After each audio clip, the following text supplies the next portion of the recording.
Fancy garment and kids mall, sherwani, coat pant, 3 piece, suiting, shirting, tailoring, बच्चे और बच्चियों के लिए कई सारे कपड़ों की वैरायटियां। हमारा पता आयशा नगर पुलिस स्टेशन के सामने, हजार खोली, मालेगांव। प्रोप्राइटर चांद खान।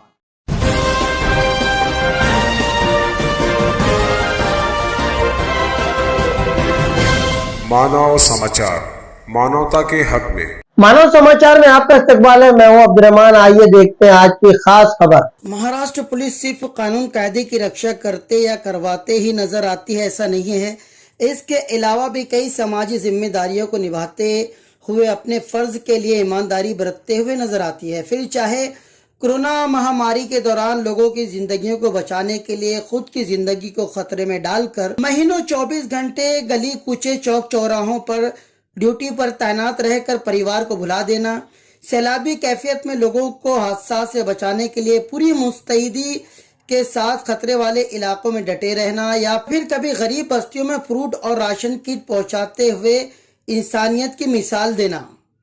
कल रात सखावत होटल के ठीक सामने धुलिया के सिमत जाने वाली महामंडल की एक बस अचानक खराब हो गई। सखावत होटल ट्रैफिक के लिहाज से काफी पुरहुजूम माना जाता है। कई इलाके में जाते हुए या वहां से आगरा रोड की सिमत आते हुए लोग अक्सर इसी रास्ते का इस्तेमाल करते हैं। ऊपर से बरस से बन रहे आधे अधूरे फ्लाईओवर की वजह से एक साइड से आगरा रोड का रोजमर्रा का अपना ट्रैफिक होता है। बस खराब होने से लोग बुरी तरीके से ट्रैफिक में फंस गए और ये कतार धीरे धीरे लंबी होती चली गई। जब इसकी इत्तला पुलिस को मिली तो आयशा नगर पुलिस का अमला आनन फानन में वहां पहुंचा और पुलिस के जवानों ने लोगों की मदद से बस को धकेलते हुए किनारे किया।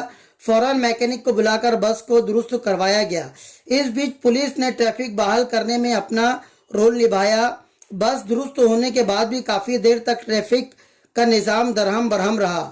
डीवाईएसपी जादव साहब खुद भी काफी देर तक यहाँ पर मौजूद रहे और ट्रैफिक कंट्रोल करते हुए नजर आए। पुलिस के इस तामझाम को देखकर लोग भी तजस्सुस में पड़े दिखाई दिए। कहीं कोई वारदात तो नहीं हो गई, इस तरह की आवाजें उठने लगी, मगर हालात मालूम होने के बाद पुलिस प्रशासन की तारीफ किए बगैर नहीं रह सके। वहीं कुछ लोग दबे अल्फाज में ये भी कहते हुए सुने गए कि कुछ पुलिस वालों के रिश्वत लेते हुए पकड़े जाने पर या गैर इंसानी रवैया इख्तियार करने पर पुलिस के जरिए अच्छा काम करने वाले पुलिस वालों के मेहनत पर भी पानी फिर जाता है।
इस तरह की खबरों के लिए देखते रहिए मानव समाचार, सबसे पहले सबसे तेज हमेशा सच के साथ।